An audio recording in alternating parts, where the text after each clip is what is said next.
तो आज है अपना वेक्टर्स का लेक्चर नंबर 3। आई होप आप प्रैक्टिस कर रहे होंगे। जो भी चैप्टर्स कंप्लीट हो गए हैं, प्रैक्टिस रेगुलर करते रहो तभी इंप्रूवमेंट होगा। जब तक प्रैक्टिस नहीं करोगे मैथमेटिक्स में कोई इंप्रूवमेंट नहीं होने वाला है आपका। तो उसमें मैं भी आपकी हेल्प कर रहा हूँ। कम्युनिटी टैब में जाइए, वहाँ पे डीपीपीस के आपको लिंक मिलेंगे, जाना। विद सॉल्यूशन डीपीपी है, मैट्रिसेस एंड डिटरमिनेंट की मैंने काफी डीपीपी अपलोड कर दी है। थोड़ा वेक्टर आगे बढ़ेगा तो मैं वेक्टर्स की भी अपलोड करूंगा। अभी इसमें इतना कुछ मैंने पढ़ाया नहीं है कि मैं आपको प्रैक्टिस पेपर प्रोवाइड करूँ।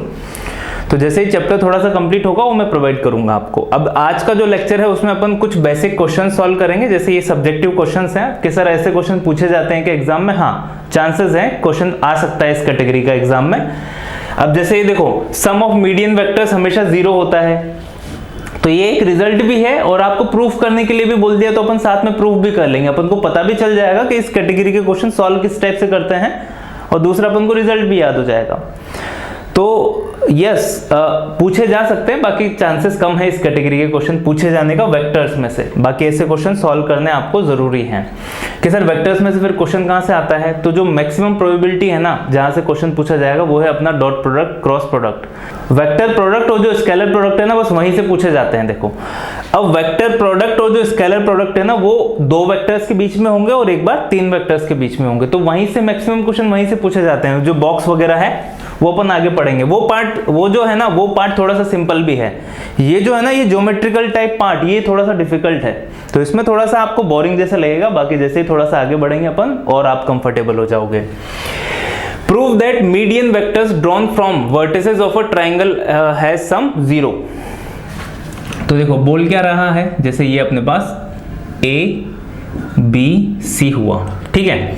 ABC हुआ, मीडियन वेक्टर मतलब यहां से मैंने इस पे डाला तो ये AD मीडियन होगा, ये BE मीडियन होगा और ये CF मीडियन होगा, ठीक है। तो बोल क्या रहा है, मीडियन वेक्टर्स मतलब AD vector plus BE vector plus CF vector equals to 0 होता है। हर ट्राइंगल के लिए ऐसा होगा। मीडियन वेक्टर्स का सम क्या होता है, 0 होता है ना। वेक्टर्स की बात कर रहे हैं अपन कि सर ठीक है। तो अगर आपको देखो सॉल्यूशन अभी अपन करेंगे कि ये प्रूफ कैसे हुआ, बट अगर आप क्या करो, अगर आप यहाँ पे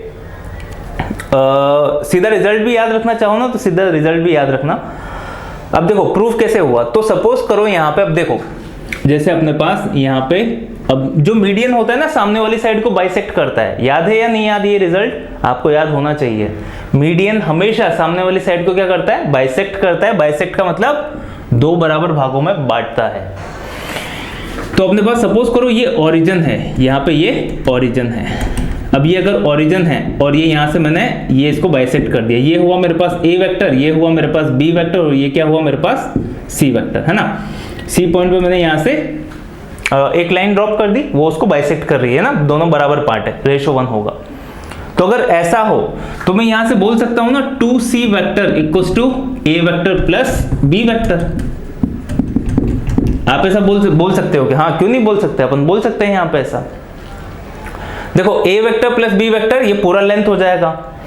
2C वेक्टर, अब देखो 2C वेक्टर में आपको होगा क्या, 2C वेक्टर में देखो ये वाला भी जो रिजल्ट है ना ये प्रीवियस लेक्चर से कनेक्टेड रिजल्ट है।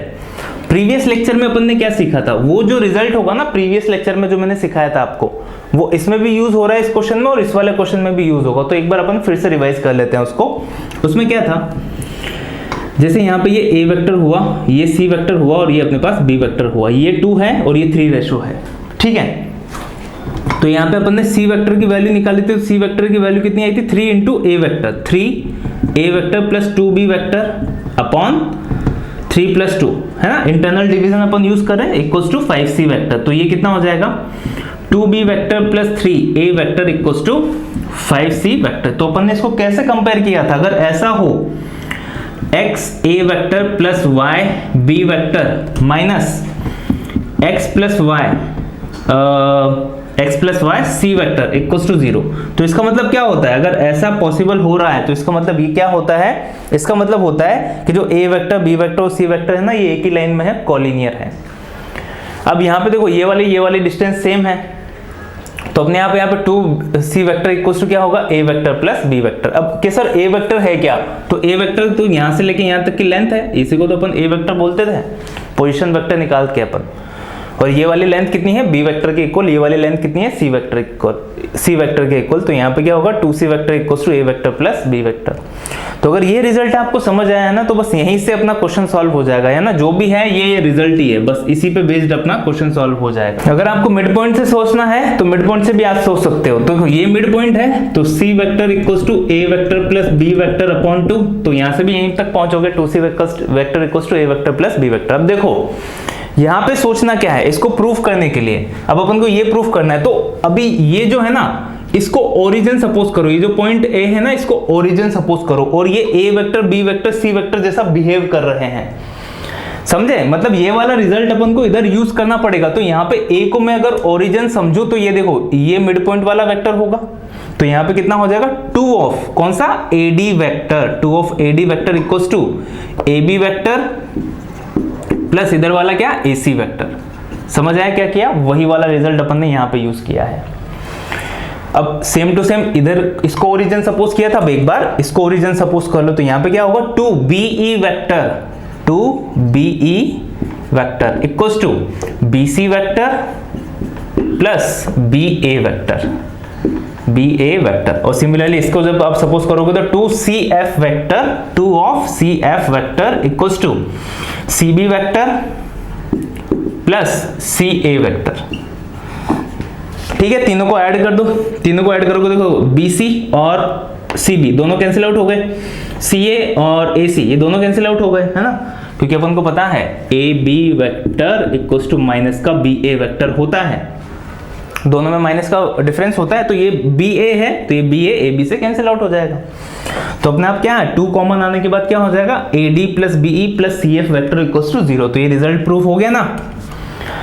तो सिंपल सा क्वेश्चन था, आई होप आपको समझ आया होगा किस टाइप से सॉल्व हुआ। अब इसके बाद वाले क्वेश्चन पे चलते हैं। देखो इसके बाद वाले क्वेश्चन में भी अपना ये वाला रिजल्ट यूज होगा।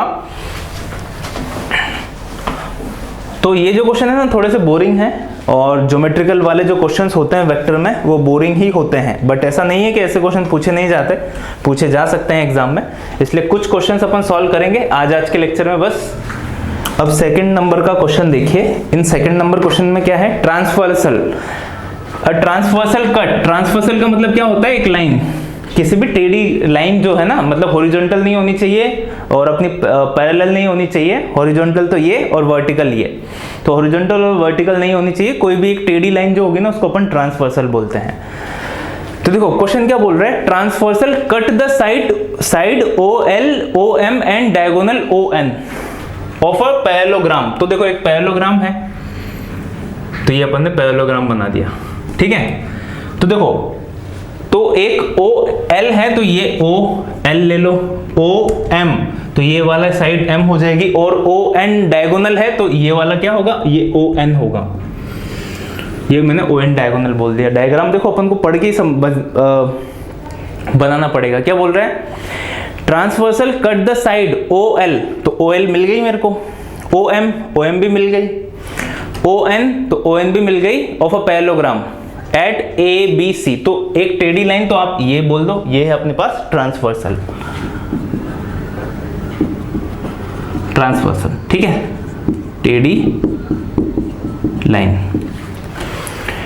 है ना। कहां पे कट करती है, OL को A पे, तो ये है अपने पास A, OL को A पे कट करती है, फिर OM को B पे, तो ये वाला पॉइंट होगा B, और ON को C पे रेस्पेक्टिवली लिखा हुआ है ना, तो ON को किस पे कट करती है, C पे, तो ये इसको C पे कट करेगी। तो अपन को प्रूफ करना है, proof that OL upon OA plus OM upon OC equals to ON upon OC ऐसा होगा। क्या प्रूफ करना है, OL upon OA plus OM upon OC equals to ON upon OC। तो यहाँ पे OB है, OL upon OA, OM upon OB और ON अपॉन OC, ठीक है। तो ये दिया हुआ है OL, तो देखो OL upon OA, OM upon OB और ON अपॉन OC। तो ये प्रूफ करना है। अब देखो टिपिकल है, याद रखने जैसा क्वेश्चन है। अगर आप मेरे से पूछोगे कि सर क्या है, तो ऐसे क्वेश्चन आपके सॉल्व किए हुए होंगे ना, तभी वो आपसे पहले बाद में सॉल्व होगा, अदरवाइज नहीं होता है। तो देखो जैसे अपन ने जो लास्ट रिजल्ट पढ़ा था, लास्ट रिजल्ट क्या पढ़ा था, XA vector plus YB vector minus ZC vector equals to 0। अगर ऐसा हो रहा है, मतलब XA vector plus YB vector equals to Z C vector, ऐसा हुआ ना, मतलब क्या है, ए वेक्टर, बी वेक्टर और सी वेक्टर क्या है, कोलिनियर है। ये अपन ने रिजल्ट देखा हुआ था तो वही यूज होगा। तो देखो यहाँ पे सबसे पहले तो ये इधर जा रहा है, ये इधर जा रहा है ना, ये इधर वही अपन ना, और ये ट्रायंगुलर लॉ से ये यहाँ पे रिजल्टेंट होगा इसका। पैरेललोग्राम है तो अपना जो ट्रायंगुलर लॉ ऑफ एडिशन है वो तो अप्लाई होगा ही सही इसमें। तो O L plus L N equals to क्या होगा, ओ एन, ओ एन। ठीक है, अब ln की जगह, ln किसके पैरेलल है, OM के, तो ln की जगह मैं OM यूज कर सकता हूं क्या, कर सकता हूं ना मैं। तो इसकी जगह मैं क्या यूज करूंगा, OM, क्योंकि देखो ये दोनों सेम है, फ्री वेक्टर है। तो OL प्लस OM कि सर आपने ऐसा क्यों किया, क्योंकि देखो मेरे को OB से रिलेशन चाहिए, तो इधर तो कुछ है ही नहीं, मेरे को OM ही यूज करना पड़ेगा। तो मैंने अपने आप ln को हटा के क्या लिख रहा हूं, OM इक्वल्स टू ON। अब देखो यहाँ पे सपोज करो कि OL है ना, OA का कुछ पार्ट है, OL क्या है, OA का कुछ पार्ट है। तो मैं यहाँ पे ऐसा सोच सकता हूँ क्या, मैं ऐसा सोचता हूँ कि जी यहाँ पे जो OA है ना, OL equals to x into OA है। मैं ऐसा सोच सकता हूँ, x कुछ भी एक क्वांटिटी हो गई, क्योंकि देखो OAL तो A यहाँ पे आ रहा है, तो OL equals to x into OA, x का कुछ पार्ट हुआ, x से मल्टीप्लाई करेंगे तो पूरा OL बन जाएगा। सिमिलरली मैं इसके लिए भी ऐसा सोच सकता हूं कि जो ON है इक्वल्स टू, अब यहाँ पे देखो, अब ये रिजल्टेंट है ना, ये रिजल्टेंट है तो इसको अपन Z सपोज करते हैं, ON equals to Z into OC vector. और सिमिलरली इसके लिए आप सपोज करोगे तो OM vector equals to Y into कितना, OB वेक्टर। तो मैंने ऐसा सपोज किया, देखो अब ये तीनों वैल्यू था, आप यहाँ पे पुट करोगे तो देखो कितना हो गया, x into OA vector plus y into OB vector equals to z into OC vector. अब यहाँ से ये जो अपन ने रिजल्ट लिखा था ना लास्ट लेक्चर में भी और इससे पहले वाले क्वेश्चन में भी, वैसा सोचना है कि अगर ऐसा हो रहा है तो ABC क्या होंगे, कोलिनियर होंगे। अगर ABC कोलिनियर होंगे तो इसका मतलब क्या हुआ, x plus y equals to z होगा। ऐसा तभी तो पॉसिबल हो सकता है अगर ये तीनों ABC पॉइंट जो है ना, ये तीनों के तीनों क्या हो, एक ही लाइन पे हो, कोलिनियर हो। तो अभी अपन ने देखा तो था, प्रूव भी किया था, लास्ट लेक्चर में भी देखा था, x plus y equals to z होगा। रेशियो जो था ना 2 + 3 = 5 किया था, तो x plus y equals to z होगा।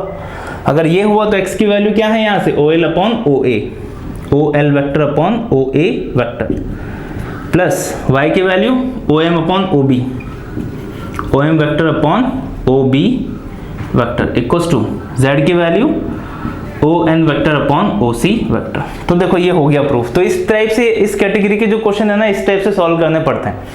लेंदी है थोड़ा, ऐसा नहीं है कि आसानी से सॉल्व हो जाएंगे, पर एक बार के लिए आपको पढ़ना तो पड़ेगा इसी, क्योंकि इस कैटेगरी के भी क्वेश्चन पूछ सकते हैं। और इतना कुछ ऐसा भी नहीं है, एक बार में आपको अच्छे से समझ आ गया होगा किस टाइप से सॉल्व हुआ। इसके बाद एक और क्वेश्चन लिखा हुआ है, उसको भी सॉल्व करते हैं। AB vector and AD vector, 2 equal forces are working on a vertex. तो देखो इसका भी डायग्राम बना लेते हैं।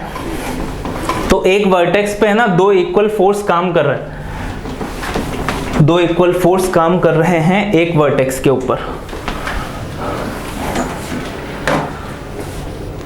On the vertex A of triangle of quadrilateral ABCD। तो क्वाड्रिलेटरल ABCD सपोज करो ये हुआ A, B, C और D। तो A पे 2 इक्वल फोर्सेस काम कर रहे हैं, AB और AD। तो ये है AB और ये है AD, 2 इक्वल फोर्सेस। ठीक है, whereas CB and CD are at point C। और ऐसे कैसे जो 2 इक्वल फोर्स है ना CB और CD पे भी काम कर रहे हैं। तो ये CB हो गया और ये CD हो गया। ठीक है, यही हो रहा है यहाँ पे। AB and AD 2 equal forces are working on vector A। तो वेक्टर A पे अपन ने 2 इक्वल फोर्स अप्लाई कर दिए, है ना। Whereas CB and CD at point C। तो C पे CB और CD, ये हो गया 2 पॉइंट पे फोर्सेस अप्लाई हो रहे हैं। पहले तो क्वेश्चन समझो, देखो इसको सॉल्व करने के लिए अपन को क्या क्वेश्चन समझना पड़ेगा। अब क्या प्रूफ करना है, prove that resultant of all forces, resultant of all forces मतलब AB force plus AD plus ये वाले फोर्स C पे कौन कौन से लग रहे हैं, CB प्लस CD, ये सभी का एडिशन है। Prove that resultant of all forces, resultant of all forces मतलब सभी का सम करना है अपन को, रिजल्टेंट तभी तो रिजल्ट निकल के आएगा, सभी का sum equals to 4 into FE हो रहा है, इक्वल्स टू 4 इंटू FE। ये अपन को बताना है कि सभी फोर्सेस का sum equals to 4 into FE हो। अब देखो वहां पे सम की जगह वो क्या लिख सकता है, रिजल्टेंट। सम की जगह वो क्या भी लिख सकता है, रिजल्टेंट भी लिख सकता है वहां पे। जैसे अपना ट्रायंगुलर लॉ में भी क्या होता था, एक A वेक्टर और एक B वेक्टर, तो रिजल्टेंट जो था ना क्या था, A vector plus B vector, तो वहां पे भी अपन उसको रिजल्टेंट भी बोल सकते हैं और A vector plus B vector का सम भी बोल सकते हैं। तो क्वेश्चन में कंफ्यूज नहीं होना है। Prove that resultant of all forces का मतलब क्या है, मतलब सारे के सारे फोर्स को ऐड कर दो, यही पूछ रहा है वो। Equals to 4 into FE। अब FE क्या है, where F and E are mid point of AC and BD। तो AC और BD जो दो फोर्सेस है ना, दो वर्टिकल हैं, दो डायगोनल हैं, एक AC और एक दूसरा क्या है, BD। तो इनके मिड पॉइंट है E और F। तो E है अपना AC का, तो AC का ये मिड पॉइंट हो गया E, और जो F है वो BD का मिड पॉइंट है, तो इसको यहां पे कंसीडर करो, ये है अपने पास F, BD का मिड पॉइंट। तो क्वेश्चन समझ आया आपको क्या है, पहले तो क्वेश्चन समझ आना चाहिए। देखो तो वो पता चल गया अपन को क्वेश्चन में करना क्या है सबसे पहले तो देखो इस क्वेश्चन को कैसे सॉल्व करेंगे, इसके लिए आपको पहले तो एक रिजल्ट पता होना चाहिए। अब रिजल्ट क्या है, देखो अगर दो सेम अमाउंट के दो इक्वल फोर्स किसी एक पॉइंट के ऊपर, एक वर्टिसेस के ऊपर अप्लाई हो रहे हैं, जैसे यहाँ पे अपन ऐसा डायग्राम बनाते हैं, जैसे ये दो सेम फोर्स हो गए, ए पॉइंट पे अप्लाई हो रहे हैं। अब ये जो होगा ना इनका डायगोनल या फिर एक ट्रायंगल कंप्लीट कर दिया आपने, तो जो इनका रिजल्टेंट होता है ना, जो इनका रिजल्टेंट होगा, इन दोनों का रिजल्टेंट, वो कहां पे जाएगा, इन दोनों के मिड पॉइंट पे जाता है, जो सामने वाली साइड है उसके मिड पॉइंट पे। तो ये आपको रिजल्ट पता होना चाहिए। आई होप फिजिक्स में पढ़ा हुआ होगा तो रिजल्ट आपको याद होगा। अगर वो रिजल्ट याद है तो क्वेश्चन काफी आसानी से सॉल्व हो जाएगा। ठीक है, तो मैंने जो बोला वो आपको समझ आ गया होगा। यहाँ पे ये अपना पॉइंट B ले लो, इसको C ले लो, ठीक है, समझने के लिए। ये D हो गया। तो अगर A पॉइंट पे सेम इक्वल अमाउंट के दो फोर्स आप अप्लाई करो तो इनका रिजल्टेंट यहाँ पे ये जो BC साइड होगी इसके मिड पॉइंट पे आएगा, जो अपना मीडियन था उसी के जैसा केस है।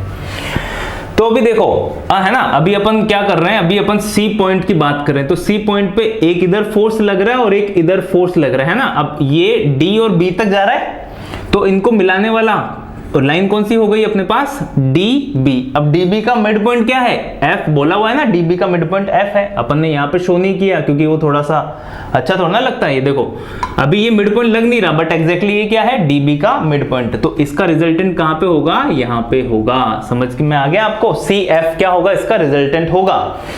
मतलब CB vector plus CD vector equals to क्या होगा, 2 ऑफ CF वेक्टर, है ना। डबल ही होगा, मिड पॉइंट है तो डबल करेंगे ही ना। इससे पहले वाले उसमें भी तो समझाया था आपको, जैसे ये मिड पॉइंट है तो यहाँ पे अगर A वेक्टर B वेक्टर और C वेक्टर हुआ तो 2C equals to A plus B, जो अपना मिड पॉइंट वाला फॉर्मूला था वही यूज कर रहे हैं अपन, तो यहाँ पे भी वही यूज हुआ है। समझ आया क्या हुआ। तो सेम टू सेम A के लिए करोगे तो यहाँ पे A से AB की तरफ जा रहा है और AD की तरफ जा रहा है, तो इन दोनों को मिलाने वाली लाइन ये अपने BD हुई। BD का भी मिड पॉइंट क्या है, CF। तो यहां से भी अपना रिजल्टेंट क्या होगा, ये AF रिजल्टेंट होगा। तो same AB vector plus AD vector equals to 2 into AF vector. ठीक है, क्लियर हुआ। दोनों इक्वेशन नंबर 1 इक्वेशन नंबर 2 दोनों को ऐड करोगे तो AB vector plus AD vector plus CB vector plus CD vector equals to 2 common आया, CF vector plus AF vector, ये होगा। अब इधर आ जाओ अपन, अब यही तो अपन को प्रूफ करना था। इधर वाला तो 4 आ गया, बस यहाँ पे 4FE चाहिए, बस इसकी जगह क्या चाहिए अपन को, 2FE चाहिए। तो 2 इंटू 2 कितना हो जाएगा, 4FE चाहिए। उसके लिए क्या करना पड़ेगा, अब देखो यहाँ पे ध्यान से देखो, इस ट्रायंगल में ये वाला जो ट्रायंगल है अपना, तो यहाँ पे मैं ट्रायंगल फिर से बना रहा हूँ। ठीक है, कौन सा ट्रायंगल, ये F है, ये A है और ये C है। ठीक है, इन ट्राइंगल ACF के अंदर, ACF के अंदर, तो अभी ये यहाँ पे ये इसका मिड पॉइंट है E। ठीक है, तो क्या हो रहा है, CF वेक्टर, तो CF vector plus AF vector, ये AF वेक्टर इधर है प्लस AF वेक्टर, है ना। ये मिड पॉइंट है यहाँ पे, ये मिड पॉइंट है। तो इन दोनों की C F vector plus A F vector equal to क्या होगा, 2 इंटू ई एफ वेक्टर या फिर एफ ई वेक्टर, यही तो होगा ना, 2 इंटू एफ ई वेक्टर। अभी देखा है तो ये रिजल्ट भी तो इसी से निकाल के लेके आए हैं अपन, ये इससे पहले वाले क्वेश्चन में भी तो ये यूज किया था। अब देखो ये ट्राइंगल मैंने फिर से अलग बना दिया है इधर, तो यहाँ पे ई जो है ना, ई किसका, AC का मिड पॉइंट है, क्वेश्चन में दिया हुआ है अपन को, तो यहाँ पे ये होगा सेम टू सेम। अब CF प्लस AF की जगह में क्या लिख दूंगा, 2 इंटू FE, तो ये 2 इंटू FE हो गया, तो कितना आ गया 4FE, तो हो गया रिजल्ट प्रूफ। तो देखो इस कैटेगरी के लेंथी क्वेश्चन है ये, थोड़े से समझ में थोड़े से कम आते हैं। एक बार जब मैं समझाऊंगा तब तो आपको सब समझ में आ जाएगा, जब आप अकेले बैठोगे सॉल्व करने तो थोड़ा सा डिफिकल्ट होता है। ज्योमेट्री होती ही ऐसी है, कुछ स्टूडेंट्स को अच्छी लगती है, कुछ को अच्छी नहीं लगती है। तो आई होप मैंने समझाने की कोशिश की और आपको समझ में आया होगा। तो कुछ क्वेश्चन और अपन करते हैं इस कैटेगरी के, उसके बाद आगे बढ़ते हैं। और जैसा मैंने बोला चांसेस कम है ऐसे क्वेश्चन पूछे जाने के, बट ऐसा नहीं है कि नहीं पूछा जा सकता, पूछा भी जा सकता है इस कैटेगरी का क्वेश्चन। ठीक है, तो आगे बढ़ते हैं। अब इसके बाद देखो एक जो टाइप आती है वो आते हैं इस कैटेगरी के क्वेश्चन। अब ऐसे क्वेश्चन पूछे जाने के चांसेस जो इससे पहले अपन ने किए ना 3 क्वेश्चन सॉल्व, उससे ज्यादा होते हैं। तो ये थोड़े से इंपॉर्टेंट कैटेगरी है ना, और समझ में भी आ जाती है आराम से, कोई दिक्कत वाली बात नहीं होती। तो देखो क्या है क्वेश्चन, इन ट्राइंगल PQR, तो ये अपना ट्राइंगल हुआ PQR, P, Q and R, S and T are 2 points on QR, तो QR पे S है और PR पे T है, तो ये T हुआ अपना। ठीक है, मतलब ये इसको यहाँ पे मीट करेगा, ये इसको यहाँ पे मीट करेगा। ठीक है, कोई दिक्कत वाली बात नहीं है। Such that QX equals to 3SR, है ना। अब ये देखो यहाँ पे क्या दिया हुआ है, QS इक्वल्स टू 3SR, मतलब QS upon SR equals to 3/1 हो जाएगा। QS अपॉन SR, है ना, इन दोनों का रेशो दिया हुआ था, देखो QS अपॉन SR, तो QS तो ये 3 और ये 1, रेशो में लिख रहा हूं। और दूसरा क्या है, PT इक्वल्स टू 4TR, दूसरा क्या दिया हुआ है, PT इक्वल्स टू 4TR, मतलब PT upon TR equals to 4/1, तो PT अपॉन TR, तो ये रेशो कितना हो जाएगा 4:1, है ना। If M is internal point of PQ and QR, PS and QT, तो PS और QT का M इंटरनल पॉइंट है, तो ये जो पॉइंट है ना यही तो होगा ना M इंटरनल पॉइंट ट्रायंगल के अंदर। और किस किस का, PS और QT का, तो ये रहा अपने पास PS और ये रहा अपना पास QT, मतलब M जो होगा ना ये इंटरसेक्टिंग पॉइंट ही होगा। तो अपन से क्या पूछा है इसने, QM अपॉन MT बताओ क्या होगा, QM अपॉन MT की वैल्यू बताओ क्या होगी, तो ये पूछा है, तो इसको लैम्डा रेशो 1 मैंने मान लिया। ये तो पूछा है QM upon MT, lambda ratio 1 मान लिया। अब ये जो है ना इसको भी कुछ ना कुछ मान लो, PM अपॉन SN जो है इसको म्यू रेशो 1 मैंने मान लिया, या कुछ K सपोज कर लो, है ना, म्यू बनाना थोड़ा सा मुश्किल होता है, तो K रेशो 1 सपोज कर लेते हैं अपन। अब देखो ऐसा जो क्वेश्चन है सॉल्व करने का तरीका क्या है, कोई भी एक पॉइंट को आपको ओरिजिन सपोज करना है। जैसे ये जो Q है ना, इसको मैंने ओरिजिन सपोज कर लिया 0,0, है ना, 2 की अपन बात करते हैं, या 0,0,0 भी ले लेना, कोई दिक्कत वाली बात नहीं है। ये मैंने क्या सपोज कर लिया, ओरिजिन सपोज किया। अब R वेक्टर को कुछ भी बोलते हो, जैसे मैंने A वेक्टर बोल दिया, P को मैंने B वेक्टर बोल दिया। ठीक है, अब देखो अब अपन यहां से कैलकुलेशन स्टार्ट करते हैं। अब देखो अगर ये A वेक्टर है और ये 0 वेक्टर है, तो S के कोऑर्डिनेट, तो S के कोऑर्डिनेट्स क्या होंगे, क्या यूज कर रहे हैं, इंटरनल डिवीजन, तो 1 into 0 plus 3 into A vector, 3 into A vector upon 1 plus 3, तो ये कितना हुआ 3A वेक्टर अपॉन 4, तो ये S की वैल्यू आ गई अपने पास। कैसा T अपन निकाल सकते हैं क्या, ऐसा, हाँ T भी तो निकाल सकते हो ना, क्योंकि रेशो गिवन है और ये B वेक्टर है और ये A वेक्टर है, तो ऐसा क्या, ऐसे T भी आप निकाल लो। T की वैल्यू क्या होगी, T की वैल्यू होगी यहाँ पे 4 into A vector plus 1 into B vector upon 4 plus 1, तो जो T है वो कितना हो जाएगा 4A vector plus B vector upon 5, तो T की वैल्यू क्या हो गई 4A vector plus B vector upon 5, T की वैल्यू भी आ गई। अब देखो यहाँ पे, अब यहाँ पे क्या हो रहा है, ये जो M पॉइंट है ना, जो M की वैल्यू है वो इधर से भी निकलेगी, क्योंकि यहाँ पे रेशो मेरे को पता है ना, लैम्डा रेशो 1 है और इसके वेक्टर भी है मेरे पास और इसके वेक्टर भी है मेरे पास, और एक m की वैल्यू यहां से भी निकलेगी जिसमें रेशो क्या है, k रेशो 1, और ये वाले पॉइंट के कोऑर्डिनेट्स भी है मेरे पास, वैल्यू है, और ये वाले पॉइंट के वेक्टर भी है मेरे पास b वेक्टर। तो m की वैल्यू दोनों तरीके से निकलेगी, है ना। तो मैं अप्लाई कर रहा हूं m इक्वल्स टू m। ये वाला m कहां से निकलेगा, पहला वाला अपना q t से निकाल रहे हैं अपन, और जो दूसरा वाला है वो अपन कहां से निकाल रहे हैं, p s से निकालेंगे, ठीक है, समझने के लिए।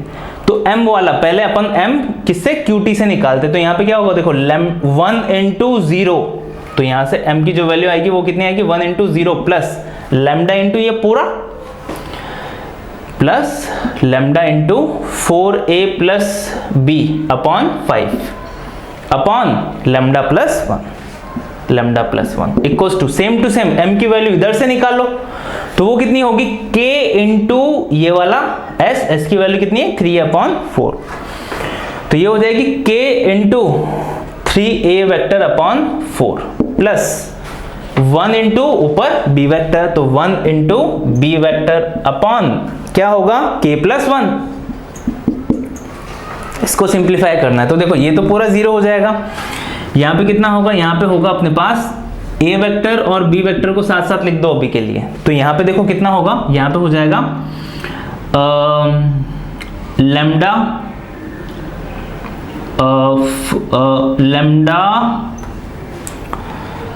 देखो मैं यहाँ पे लिख रहा हूँ 4a upon 5 vector into lambda upon lambda plus 1, पहला तो ये हुआ, और दूसरा यहाँ पे क्या हो रहा है, b के साथ क्या आएगा, b vector upon 5 into lambda upon lambda plus 1, है ना। ये तो पूरा 0 हो जाएगा, 0 की तरफ जाके, तो यहाँ पे ऐसा आएगा, a वेक्टर और b वेक्टर को हटा के मैंने जो कांस्टेंट है ना उनको साथ में लिख दिए।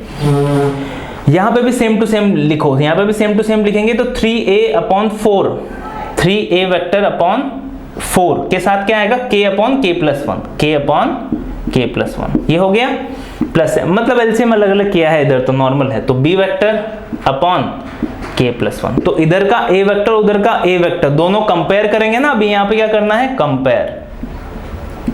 कंपेयर करोगे, तो कंपेयर करने पे देखो a वेक्टर का कोफिशिएंट इधर कितना आ रहा है, इधर आ रहा है 4/5 लैम्डा अपॉन लैम्डा प्लस 1, इधर कितना आ रहा है, a वेक्टर का कोफिशिएंट, आ रहा है 3/4 k अपॉन k प्लस 1, तो ये a वेक्टर का कोफिशिएंट हुआ। सिमिलरली b वेक्टर का कोफिशिएंट कितना आ रहा है, इधर आ रहा है 1/5 into lambda upon lambda plus 1 equals to इधर b वेक्टर का कोफिशिएंट 1/k प्लस 1, ये निकल के आ रहा है ना। अभी देखो इसमें मैं लैम्डा अपॉन लैम्डा प्लस 1 की वैल्यू पुट कर सकता हूं क्या, हाँ आप वैल्यू पुट कीजिए यहाँ पे, जैसे मैंने a वेक्टर का कोफिशिएंट कंपेयर किया, इधर भी कंपेयर किया, ठीक है, कोई दिक्कत वाली बात नहीं। यहाँ पे मैं लैम्डा अपॉन लैम्डा प्लस 1 की वैल्यू कितनी निकलेगी, यहाँ से 5/k प्लस 1, ठीक है। तो ये वाली जो वैल्यू है ना, ये मैं इसमें पुट कर देता हूँ यहाँ पे। जैसे ही मैं ये वैल्यू यहाँ पे पुट करूंगा, अब देखो यहाँ पे लैम्डा अपन को बताना क्या था, अपन को ये बताना था लैम्डा अपॉन 1 की वैल्यू बतानी अपन को क्या होगी, QM upon MN, QM upon MT, तो लैम्डा रेशो 1 ही अपन को सॉल्यूशन में बताना था क्या होगा, ठीक है। तो वो वहां तक तो आपको क्लियर हुआ है, तो अभी आगे चलते हैं अपन। अब क्या करेंगे, तो ये वाली लैम्डा अपॉन लैम्डा प्लस 1 की वैल्यू ये मैंने यहाँ पे पुट की, तो यहाँ पे 4/5 पहले से था, अब इसकी जगह क्या आ जाएगा, 5/k प्लस 1 इक्वल्स टू क्या है, 3/4 k अपॉन k प्लस 1, यही होगा, k प्लस 1 से k प्लस 1, ये 5 से ये 5, और बाकी मल्टीप्लाई कर दो, तो यहाँ पे कितना हो गया, 4 इंटू 4, 4 4 जा 16 इक्वल्स टू 3k,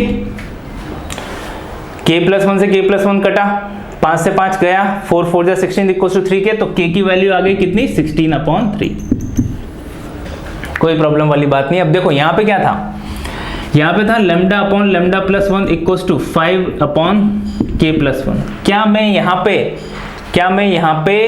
k की वैल्यू पुट करके लैम्डा की वैल्यू निकालूंगा, हाँ आप कर सकते हो, बाकी कोई और आसान तरीका है क्या, है ना। अपन को तो वैल्यू किसकी निकालनी है, देखो लैम्डा की वैल्यू निकालनी है, अब k की वैल्यू तो आ गई, लैम्डा की वैल्यू आसान तरीके से कैसे आएगी, तो लैम्डा की वैल्यू आसान तरीके से नहीं, लैम्डा की वैल्यू आसान तरीके से निकालना थोड़ा सा डिफिकल्ट है, क्योंकि यहाँ पे देखो अगर k अपॉन k प्लस 1 आता है ना, मतलब मैं कोई दूसरा तरीका देख रहा हूँ, आंसर अपना आ गया है, यहाँ पे मैं k की वैल्यू पुट करूंगा, I will get the answer. But दूसरा तरीका नहीं है, सबसे इजीएस्ट मेथड यही होगा इसका।